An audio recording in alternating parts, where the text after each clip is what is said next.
আসসালামু আলাইকুম প্রিয় বন্ধুরা, আজকে আমরা এই ভিডিওর মাধ্যমে জানব শয়তান মানুষের কোন স্থানে রাত্রি যাপন করে এবং শয়তান মানুষের কোন স্থানে পেশাব করে।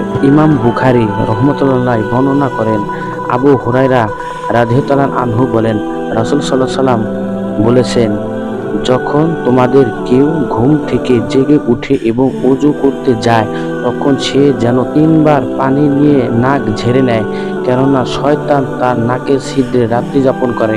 ইমাম বুখারী বর্ণনা করেন, আব্দুল্লাহ রাদিয়াল্লাহু আনহু বলেন, রাসূল সাল্লাল্লাহু আলাইহি ওয়াসাল্লামের নিকট আলোচনা করা হলো যে এক ব্যক্তি সারা রাত নিদ্রা যায়, তারপর ভোর হলে জাগ্রত হয়। শুনে রাসূল সাল্লাল্লাহু আলাইহি ওয়াসাল্লাম বলেন, লোকটির কানে তো শয়তান পেশাব করে দিয়েছে।